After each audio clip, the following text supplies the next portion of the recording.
ನಮಸ್ಕಾರ ಗೆಳೆಯರೇ, ದೇಶ ಪ್ರೇಮಿಗಳೇ, ನಮ್ಮ ಕನ್ನಡ ಡಿಫೆನ್ಸ್ ನ್ಯೂಸ್ ಯೂಟ್ಯೂಬ್ ಚಾನಲ್ಗೆ ಸ್ವಾಗತ ನಿಮಗೆ. ಭಾರತ ತನ್ನ ಭವಿಷ್ಯದ ಯುದ್ಧ ಸಾಮರ್ಥ್ಯವನ್ನು ಮತ್ತೊಂದು ಹಂತಕ್ಕೆ ಕೊಂಡೊಯ್ಯುವ ಮಹತ್ವಾಕಾಂಕ್ಷೆಯ ಯೋಜನೆಗಳನ್ನು ವೇಗವಾಗಿ ಮುಂದುವರೆಸುತ್ತಿದೆ. ಒಂದು ಕಡೆ future ready combat vehicle FRCV ಯೋಜನೆ, ಮತ್ತೊಂದು ಕಡೆ future main battle tank FMBT ಯೋಜನೆ. ಈ ಎರಡು ಯೋಜನೆಗಳ ಮುಖ್ಯ ಉದ್ದೇಶ ವಿದೇಶಿ ದೇಶಗಳ ಅವಲಂಬನೆಯನ್ನು ಕಡಿಮೆ ಮಾಡಿ ಅತ್ಯಾಧುನಿಕ ಯುದ್ಧ ಟ್ಯಾಂಕ್ಗಳನ್ನು ಭಾರತದಲ್ಲೇ ಅಭಿವೃದ್ಧಿಪಡಿಸಿ ನಿರ್ಮಿಸುವುದು.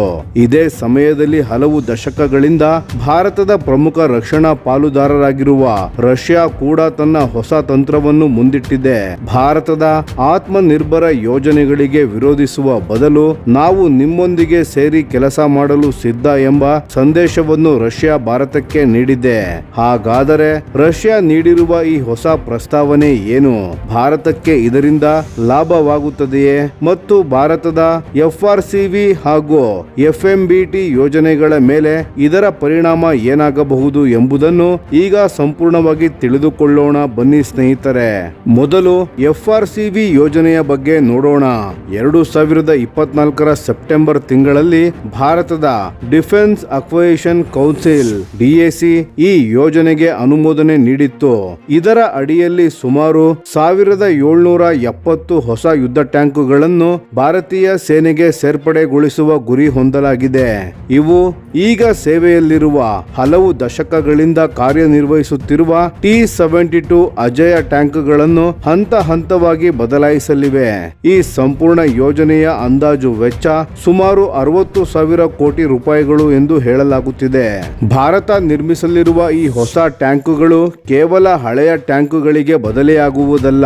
ಇವುಗಳಲ್ಲಿ ಹೆಚ್ಚು ಚುರುಕಾದ ಚಲನೆಯ ಸಾಮರ್ಥ್ಯ, ಅತ್ಯಾಧುನಿಕ fire control system, network centric warfare ಸಾಮರ್ಥ್ಯ, artificial intelligence, drone integration, active protection system ಹಾಗೂ ಆಧುನಿಕ ಬ್ಯಾಟಲ್ ಫೀಲ್ಡ್ ಮ್ಯಾನೇಜ್ಮೆಂಟ್ ತಂತ್ರಜ್ಞಾನಗಳನ್ನು ಅಳವಡಿಸುವ ಉದ್ದೇಶವಿದೆ. ಸುಮಾರು 55 ಟನ್ ತೂಕ ಹೊಂದಿರುವ ಈ ಟ್ಯಾಂಕ್ನಲ್ಲಿ 4 ಸಿಬ್ಬಂದಿಗಳು ಕಾರ್ಯನಿರ್ವಹಿಸುವಂತೆ ವಿನ್ಯಾಸಗೊಳಿಸಲಾಗುತ್ತಿದೆ. ಇದೀಗ ರಷ್ಯಾದ ಪ್ರಸ್ತಾವನೆ ಏನು ಎಂಬುದನ್ನು ನೋಡೋಣ ಸ್ನೇಹಿತರೆ. ರಷ್ಯಾದ ಸರ್ಕಾರಿ ರಕ್ಷಣಾ ರಫ್ತು ಸಂಸ್ಥೆಯಾದ ರೋಸ್ಬೋರ್ನ್ ಎಕ್ಸ್ಪೋರ್ಟ್ ಭಾರತದೊಂದಿಗೆ ಸೇರಿ ಅತ್ಯಾಧುನಿಕ T-90 MS ಟ್ಯಾಂಕುಗಳನ್ನು ಭಾರತದಲ್ಲೇ ಜಂಟಿಯಾಗಿ ಉತ್ಪಾದಿಸುವ ಪ್ರಸ್ತಾವನೆಯನ್ನು ನೀಡಿದೆ. ಇದು ಸಾಮಾನ್ಯ ಟ್ಯಾಂಕ್ ಮಾರಾಟದ ಒಪ್ಪಂದವಲ್ಲ ಸ್ನೇಹಿತರೆ. ರಷ್ಯಾ ಹೇಳುತ್ತಿರುವುದು ಕಳೆದ 20 ವರ್ಷಗಳಿಂದ ಭಾರತದಲ್ಲಿ T-90S ಭೀಷ್ಮ ಟ್ಯಾಂಕುಗಳ ಲೈಸೆನ್ಸ್ಡ್ ಪ್ರೊಡಕ್ಷನ್ ಯಶಸ್ವಿಯಾಗಿ ನಡೆಯುತ್ತಿದೆ. ಅದೇ ಅನುಭವದ ಆಧಾರದ ಮೇಲೆ ಈಗ ಇನ್ನಷ್ಟು ಆಧುನಿಕ ತಂತ್ರಜ್ಞಾನವನ್ನು ಭಾರತಕ್ಕೆ ನೀಡಲು ನಾವು ಸಿದ್ಧರಾಗಿದ್ದೇವೆ ಎಂಬುದು ರಷ್ಯಾದ ನಿಲುವು. ರಷ್ಯಾ ಪ್ರಸ್ತಾಪಿಸಿರುವ T-90 MS ಸಾಮಾನ್ಯ ಅಪ್ಗ್ರೇಡ್ ಅಲ್ಲ. ಈ ಟ್ಯಾಂಕ್ ನಲ್ಲಿ ಸುಮಾರು 1130 ಹಾರ್ಸ್ ಪವರ್ ಶಕ್ತಿಯುಳ್ಳ ಇಂಜಿನ್ ಗಳನ್ನು ಅಳವಡಿಸಲಾಗಿದೆ.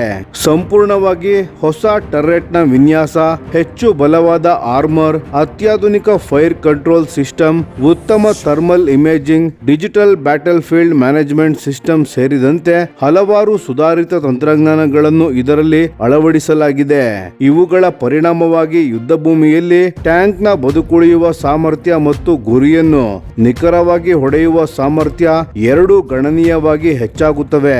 ಆದರೆ ಅತ್ಯಂತ ಗಮನಾರ್ಹ ವಿಷಯವೆಂದರೆ ರಷ್ಯಾ ಕೇವಲ ಟ್ಯಾಂಕ್ ಮಾರಾಟ ಮಾಡಲು ಬಯಸುತ್ತಿಲ್ಲ.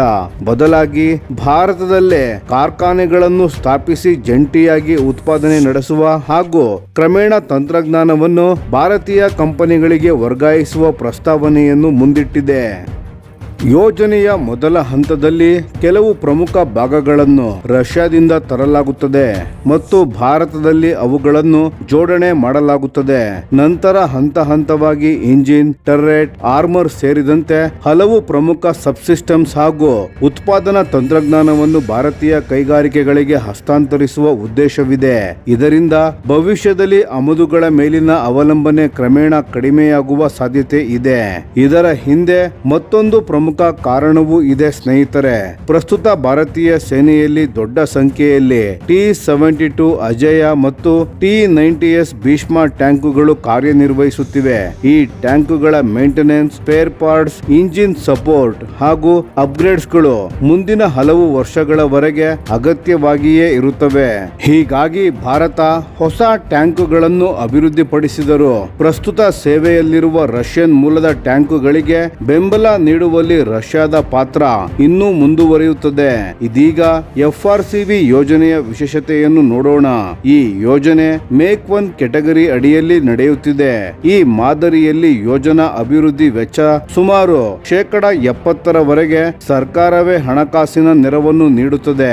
ಇದರಿಂದ ಭಾರತೀಯ ಖಾಸಗಿ ಕೈಗಾರಿಕೆಗಳು ಹಾಗೂ ದೇಶೀಯ ಉತ್ಪಾದನೆಗೆ ಹೆಚ್ಚಿನ ಆದ್ಯತೆ ಸಿಗುತ್ತದೆ. ನೇರವಾಗಿ ವಿದೇಶದಿಂದ ಟ್ಯಾಂಕುಗಳನ್ನು ಖರೀದಿಸುವ ಬದಲು ಭಾರತದಲ್ಲೇ ಅಭಿವೃದ್ಧಿ ಮತ್ತು ಉತ್ಪಾದನೆ ನಡೆಸುವುದು ಈ ಯೋಜನೆಯ ಪ್ರಮುಖ ಉದ್ದೇಶವಾಗಿದೆ.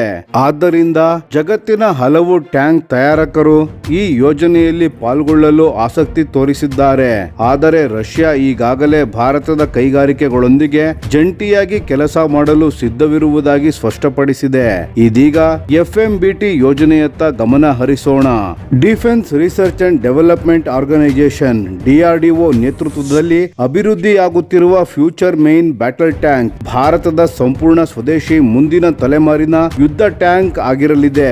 ಈ ಟ್ಯಾಂಕ್ ನಲ್ಲಿ ಅತ್ಯಾಧುನಿಕ active protection system, AI assisted battle field management, ಹೆಚ್ಚಿನ ಕ್ರೀವ್ ಸರ್ವೈವಬಿಲಿಟಿ ಹಾಗೂ ಭವಿಷ್ಯದ ಯುದ್ಧಗಳಿಗೆ ಅಗತ್ಯವಾಗುವ ಅನೇಕ ಹೊಸ ತಂತ್ರಜ್ಞಾನಗಳನ್ನು ಅಳವಡಿಸುವ ಗುರಿ ಹೊಂದಲಾಗಿದೆ.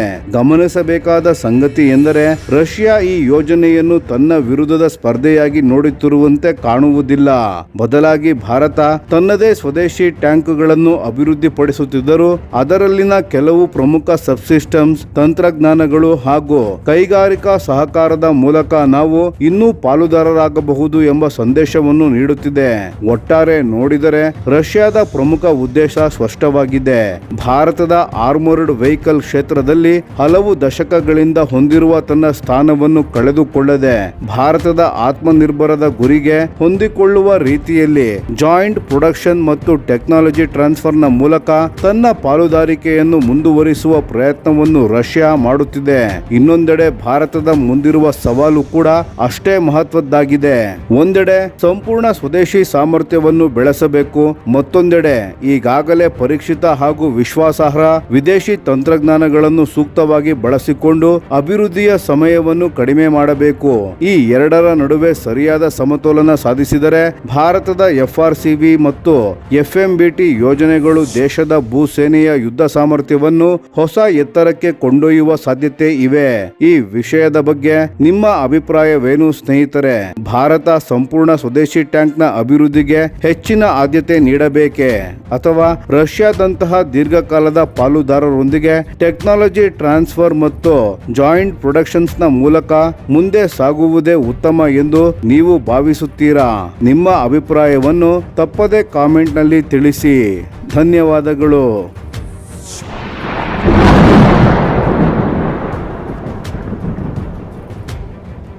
ಈ ವಿಡಿಯೋ ನಿಮಗೆ ಇಷ್ಟವಾಗಿದ್ದರೆ ಲೈಕ್ ಮಾಡಿ ಮತ್ತು ನಮ್ಮ ಚಾನೆಲ್ ಅನ್ನು ಸಬ್ಸ್ಕ್ರೈಬ್ ಮಾಡಿ ಹಾಗೂ ಬೆಲ್ ಐಕಾನ್ ಒತ್ತಿ. ಯಾವ ಅಪ್ಡೇಟ್ಗೂ ಮಿಸ್ ಆಗಬೇಡಿ. ಡಿಫೆನ್ಸ್ ಸುದ್ದಿಗಳನ್ನು ತ್ವರಿತವಾಗಿ ಪಡೆಯಿರಿ. ನಿಮ್ಮ ಬೆಂಬಲವೇ ನಮ್ಮ ಶಕ್ತಿ. ಭಾರತ ಬಲಿಷ್ಠವಾಗಲಿ ಎಂದು ಆಶಿಸುತ್ತಾ ಭಾರತ ಮಾತೆಗೆ ಜೈ. ಧನ್ಯವಾದಗಳು.